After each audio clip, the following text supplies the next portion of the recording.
Hey everyone, welcome to the Parts Girl podcast. I'm super excited to be interviewing Jaime with CASA Auto Group. Welcome. Hello, how are you, Kaylee? I'm great. How are you? Hey, good. I'm doing great today. Thank you for having me on your show. Yeah, have you ever been on a podcast before? My first one. Yay, I love when I get to interview people for the first time. Yeah. Looking forward to it.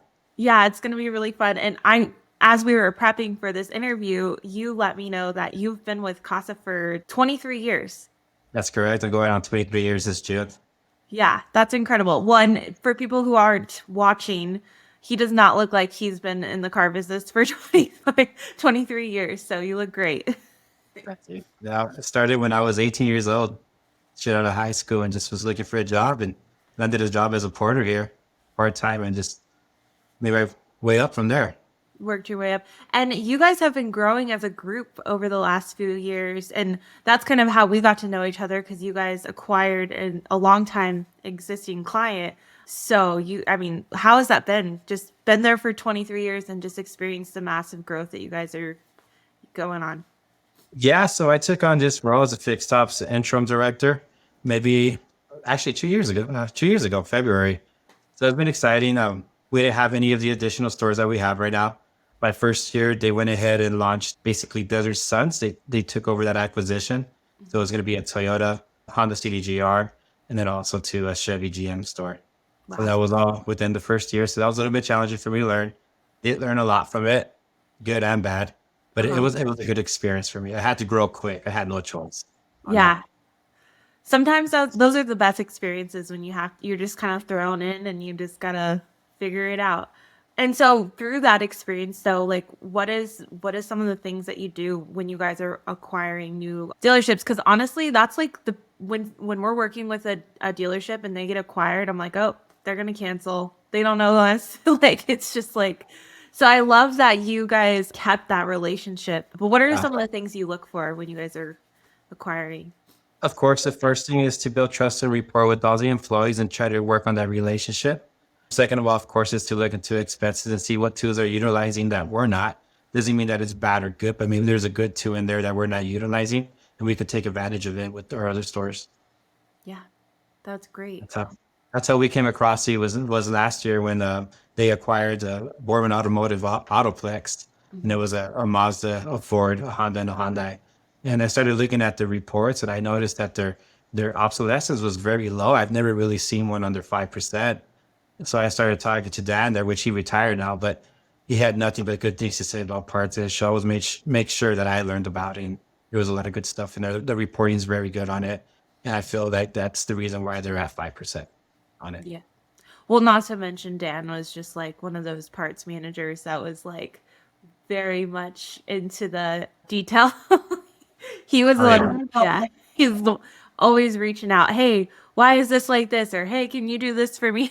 He's one of the best. And that was the first thing he told me too. He's like, you can cut anything else you want, but don't cut my parts edge. It's like, Oh, okay. Well, let's learn about parts edge then. I want to make sure we keep that for you. But oh, no, that's really it's cool. yeah, it was really a good too. And I'm happy with the relationship that we built with you and with parts edge as well. Yeah, I am too. And we'll get into that later. I wanted to talk more about because you had mentioned something about your parts uplift and warranty, and that's something that you guys look at really closely when you're acquiring new dealerships. And I think it's something, all dealerships should be really looking at. So, what has that been like, or what process do you have for that? Yeah. So one of the biggest things that I do as soon as we take over the acquisitions is always look into the labor rates to see where we're at. And when I start off by his market analysis and see how far we're off compared to our competitors around the area, and then we go ahead and submit. Well, actually, we sign on with Dynatron and perform that process of increasing our door rate, our warranty rate, of course. Because of course, as you know, some of the manufacturers actually drop that price back down, especially for parts. They'll drop it back from 67 to 40%. That's a big chunk of money that we're losing right there. Wow. So, So after you acquire a new dealership, they just drop it and don't say anything? yes, they tell you they got to go back to the starting point. So Oh, that's challenging. Some do, not all of them though. But yeah. yeah, like I said, as soon as I get there, for me, it's to get the process going within 30 days and then to have the submission within 90 days and try to get that rate back up. Mhm. Also, too, we've been successful too. All last year, I think we got one for every store, even our existing stores. So it's really, really important that you do that. You'll be surprised. At one of our stores that we were looking at it, we just got a warranty rate submission and we did the calculation, just the same hours that we was flagged for last year for this year. It was going to be about 100 grand just in that. So That's just in amazing. warranty. So I mean, that's a good chunk, right? You really, if you're not looking at that, you have to. That's the important part. But also too, you got to remember as well is in order for you to get a warranty rate submission, what of course the manufacturers look at, you want to look at your door rate, and they take a certain set of ROs and they see what your average is from there. So Mhm. what we always do before we do that as well, we make sure we're competitive with our door rate. Mhm. If we do our market analysis and we're a little bit below everybody else, we want to make sure we're utilizing every dollar that we can to get that submission. Yeah. Yeah, I know Right. when we're working with our clients on that is we look at how we can, tweak the matrix. And I feel like we can really get, and I hate using the term tweak the matrix because that's so broad. And if you don't have a massive amount of sources and get really dynamic with it, tweaking it can really hurt Of your course, yeah. yeah. So I want to be careful when I say that, but that's something I really love that we do because, there's just a lot. There's so much detail in that Oh and yeah, looking. some of our stores we got a $50 increase, which that was big for the That's manufacturers. So big. that really did help. But our average is usually anywhere above $10. And like I said, we did have a few stores that got over 50. Yeah. Parts markups too. There was a few that we went from 40 to 65%. So I mean, that's a good chunk there to help out Yeah. with those claims. But no, it's very exciting. It's just you just gotta stay on top of it and see where you're at. Yeah. I think it's something that you have to constantly be looking at. It's not something you just do once, right? No, yeah, every year, man. So I already started the ones for this year. We're waiting for a couple of manufacturers to get back to us, and we're in about 4 or 5 already for this year. Yeah. That's a lot and very important. So, what would you say? So, you've been in this role a couple years now. What would you say your favorite part about just where you're at in your career and where you like the process from coming, through the ranks? I guess is the right way to say it. Yeah, I mean, it is. It wasn't challenging, I guess. I guess I go a little bit back from my background. I started off as a porter. I did that for a year. Then after that, of course, I wanted to grow, progress. So I did recon for another year. And around that time, the Ford came out with the 6.0. There was a lot of diesel work. So they got me as a helper, and I did diesel for about 17 years and was a senior master tech for Ford for 10 years Uh on huh. that. Then after that, I kept wanting to grow, and I just wasn't sure what I wanted to do. I know I wanted to be a manager, but I wasn't sure in what department. So what I did on my own time is I started taking all my classes for Ford and parts, and then also too for service manager, advisor, and warranty. And by the time I knew it, I had mastered all those, and I became master in that. And then I had a really good relationship with the owners as well, with the lawn field, and they heard about that, and they brought up this opportunity for me that I thought was great. And it was challenging though, man. I still have that email that Ronnie Lowenfield sent me of all the stuff that I had to conquer. And I went home and I told my wife, I'm not sure if I could do this. And like a lot of this stuff is new to me. But Mm-hmm. sure enough, man, I just stayed to the basics, the stuff that he wanted. Is the most important things that he wanted me to know was all the programs, the DMSs, and that's what I got really good because we utilize 3 different DMSs. So I got to make sure I stay on top of that. Learn financials. That was his other biggest thing. And then also to utilize X time and learn Dynatron very good. And that's what I did. And I felt that's what's been helped me be successful with it. Yeah, I love how you mentioned, kind of stick to the basics and the fact that your upper management was very like what's the word? Forward and like this is where you're at and this is where we want to see you. I think is like huge because you took it as like I'm going to get better and like you took it as a challenge and you to overcome, which is Oh awesome. yeah. I have a lot of countless nights. I stay up to 3 o'clock. I'm surprised my wife hasn't divorced me yet, but she's been a trooper there. She's been supporting me as well too. But Good. I mean, it is. I just want to make sure I learn it on. I love learning. I think that's the biggest part about me. That if I go home knowing that I didn't figure something out, I'll go home until I figure it out, and I'll Oh stay yeah. at home, right? But yeah, it's very challenging. But a lot of the times, what I tell the employees right now is I've been here for this company for that long, but I've never got moved up. So what I try to tell them is I could have basically simply say, you know what, I'm leaving, I'm going somewhere else because I haven't had that opportunity. But I did, and I kept growing and just learning as much as I could. I wanted to make sure I outworked everybody. That was my goal. Just keep working, working. Don't worry about nobody else. Your time will come. Yeah. And it finally did. but it's still a lot of work right now. It's like I mean, it's nonstop, but I enjoy it. I can tell. I feel it. Cuz I'm not in your position, but I feel that, and like you're just constantly learning, you're constantly trying to be better. And I feel bad for my husband because he works in the dealerships and he's like, "Can we just not talk about work Work. anymore? I'm done." And I'm like, "No, help me figure this out. You're a parts manager." Oh, it is. Okay. Yeah. I can imagine those conversations at the table, huh? About Oh parts. yeah, but we have to draw the line sometimes, especially because my mind doesn't stop, and he's just like, okay, I need a break. I've been dealing with people, and our worlds are so different. So I'll try not to take work home, but I mean, my mind's just spinning the whole time thinking about it. It's just it's yeah, insane. And I know I'm bad at that and I'm working on it. It's like, but it could be a good thing and a bad thing as well. it is a good thing because it shows that you love what you do, and I think it's great to take that stuff home. But I think also like I always have to tell myself, okay, let's you know be cautious of what our other significant other has gone through in that day, and they don't want to talk about work. Of course. I hardly ever talk to work to my wife. Not unless she asks, I'll bring it up. Like I get all excited, like, oh, that's what happened, Yeah, But no, it's really good. But yeah, back to the acquisitions. Like I said, the most important part, I guess, is building relationships. There's so many different people out there, and you got to how do you say not cater to them, but learn their love language. That's what I mhm, try to learn, and because I take full responsibility for them. I want to see them grow, and it hurts me when somebody leaves, and I want to find out what I did wrong or what the group could have done different. And that you'll makes sense. find a lot of interesting stuff out there too, as well. Yeah, I think there's value in learning people's love languages because it plays into just the relationship that you're building. And you're right, you cannot treat all employees the same way because their expectations, their goals, everything's a little bit different. So that's great that you've identified that because you have to adjust yourself to like the different Yeah, personalities. so I learned something very quick, and actually, I learned this from a service manager class that I was taking online from Ford, and I stuck to it. But it's basically five things: measure performance, model good behavior, establish trust and rapport, handle difficult conversations, and communicate clear expectations. And if you could do those, you're gonna win. And Yeah. that's I try to live by those if I could, anytime I can. I do. Yeah. I That's even one time I was when I first came in, of course I had to go and talk to these service managers to these pros like, hey, you know what? I see this, we could improve in this. But what I started doing, I started carrying 5 pennies in my pocket.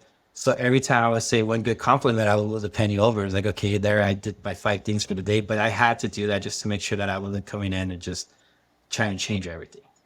Yeah. Well, Yeah. and so I feel like that would be really hard because you're coming in from the outside, and these people have been doing, they're like in stuck, and they're thinking everything's working really great. And a lot of it probably is, but you're trying to make it even better. So you have to like really find that balance of like, hey, I'm not picking on what you're doing. I'm just trying to, improve, what you're already doing. You're exactly right about that because a lot of these employees have been with the, the company that we acquired for 30 plus years. So how do you win them over? And I've never tried to change anything at no pay plans at all. Of course, we got to readjust them later on, but I don't look in that to that at all until maybe after the first 90 days. Yeah. And then I'll look at it and then just tweak what we have to. But I always try to do the carrot and the stick. I was like, okay, I got to cut back a little bit here, but here's an incentive I'm going to throw out there for you to aim for. And it works. I do get some drawback on it every once in a while, but I always try to do the right thing for everybody. Yeah. That's Well, what I think. Well, I think you're probably one of the very few acquisitions that had parts edge because you actually listened to your parts manager. Oh, no, And I sat on there with him. He showed me all the part, but like, okay, show it to me. And like I said, I can't believe we didn't hear about this before. I would have launched at our other stores I before. know our sales and marketing sucks. Yeah. Well, I mean, sometimes that's pretty good too, as well, because you just tailor to the few and you have a little bit more time to spend with them. Yeah, So we I, always like that. What is it, like a boutique style like service where we're like, you know, only a yeah. few. But no, I mean, Chuck's great too, as well. I love Jordan picking his brain. He's really good. I've learned a lot from. from that fuller, believe it or not, and then for you guys as well for parts. That's always been my weakness, but I'm learning it. Yeah, no, that I mean that's how we learn. And surprisingly enough, a lot of fixed ops directors, don't really come from parts, so they need that extra support. So Of makes course. sense. Yeah. Yeah. So I had a question because you had mentioned a couple times your Ford classes, and that's something I've been noticing a lot. Like I know I hear from my husband, he takes all the Hyundai classes and learns from those. What like I guess what is my question? How has that been for you? Because you said it really helped you learn, but like I'm trying to think of the right question I want to ask you. How can the industry, I guess is the right question. How can the industry continue to provide solutions like that for fixed ops, parts, serves all the people, like not just from the manufacturer, but like as an industry. Like I don't I guess that's How hard we to could say. utilize it more, basically. Yeah, Yeah. like has Or that do, been was it a great way for you to learn? Like oh, was there yes. things you would want to change about it or yeah, just Like just those five things that I told you that I try to live by. If I would have not found those and taken those classes, I don't think I would have survived coming into this and not knowing much. But it helped me stand my ground and was able to communicate good conversations to a lot of people at such a short time, you know? Like I yeah. said, I was pretty new to it. So, but no, it really was. And the training, I do love it. It is great. I still continue the training for Ford just to continue my senior master technician, but also to just to stay up with with what's going on. Everything changes so rapidly. Yeah. So it is. I highly recommend you taking it. So I And guess those that was a lot of the those classes.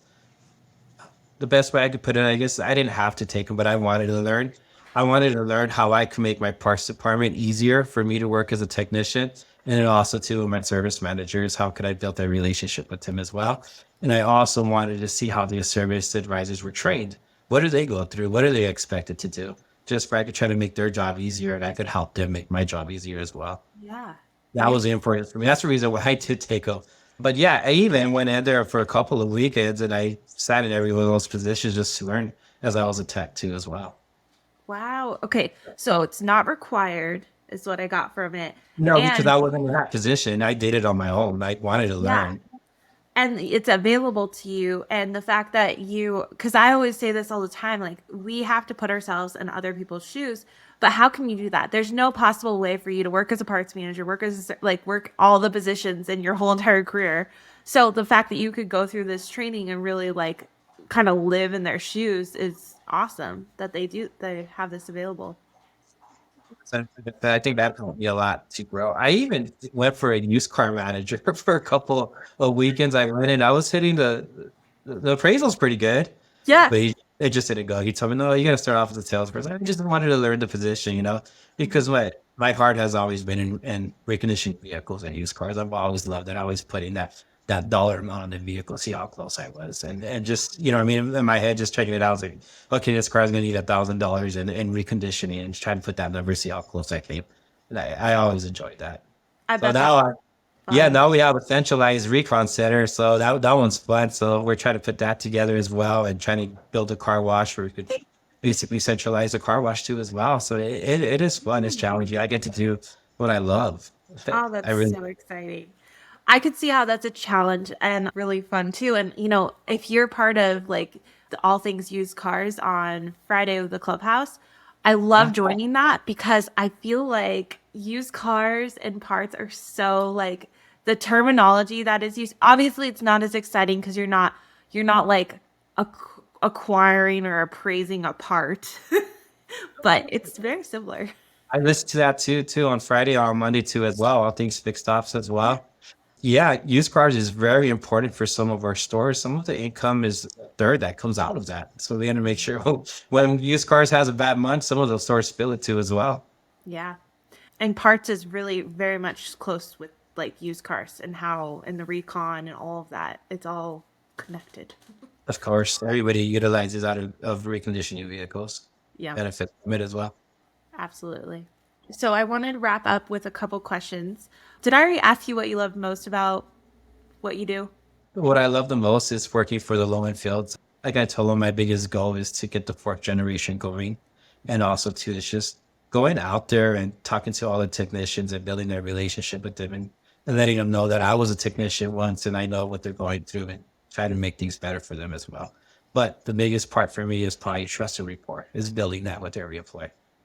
That's what I love about my job. Yeah, that's important. And you know what I love about dealerships and just the auto business is like they're so like it's so massive, but it's so much like mom and pop where it's like it's a family that owns this business and everyone's working together to make it something great. And I think You, that's what I'm hearing from you. yeah, So, that's perfect that you say that because some dealers or some of the stores are not like that, and you want to build it to be that. mhm. And of course, you'll see what's a little bit tighter at another store, and you just want to see what you could incorporate from over there to this store and have that relationship. But all employees want that. Yeah. It's true. So I always try to figure out ways we could do that. It's challenging. It is to make that happen at every store, but we do try our hardest to do that. Well, it takes time. It takes time. And finding everyone like community and getting everyone together. But as long as you're trying, you Of course, yeah, you got to keep have going it. at it. But yeah, we do. We love our employees. They're more important to us than anything else. Of course, ESI is more important to us than anything else, which is Employee Satisfaction Index. We monitor Oh, that. Good. We have surveys that we send out quarterly. Usually, I think they start doing it quarterly, but they do it yearly, and we get a lot of good feedback from them. And the important thing for me on that is I got to follow up on that. I got to make sure I respond to what they're asking for. And you'll be surprised. A lot of this stuff is just monthly goals, meetings. They want that. They want that evaluation. oh yeah. I mean, that's how we improve to like get someone to have a manager, have a mentor that's like showing like, hey, this is where you can improve, or this is how you're doing. This is where you're doing really great. Like, of course we want like everyone wants, or most people want that, I guess. Oh yeah, that book helped me out with that. Was it a 1 Minute Manager? I love that book. I think I read it twice, but I highly recommend that. And that's how the about criticism and shoot good compliments if you have one. Yeah. But it's good. That's a good book. And so, is there anything else that you wanted to add that's like been really helpful to you in your career or anything like that stands out or mantra that you follow just to wrap it up? Basically, don't count yourself short. Life is possible. Everything's possible in life. Just work hard at it. Don't let anybody else overwork you. Yeah, I love that. Anything's possible. I've been telling myself that because I a lot lately. I always tell myself that, but I've been slacking. I mean, I just had a baby, but I've been slacking and like feeling like motivated. And so hearing you say that is really great because it is anything is possible. It doesn't matter what it is, as long as you believe in it, it'll happen. Of course, and like all I want is generational wealth for my family. That's all I'm working for is for them. Yeah, that's important. Well, thank you so much for coming on the show. I appreciate it. Thank you for the invite. Thank you for joining us. PartsEdge, the power tool for your parts department. We hope you're leaving feeling motivated, challenged, and inspired.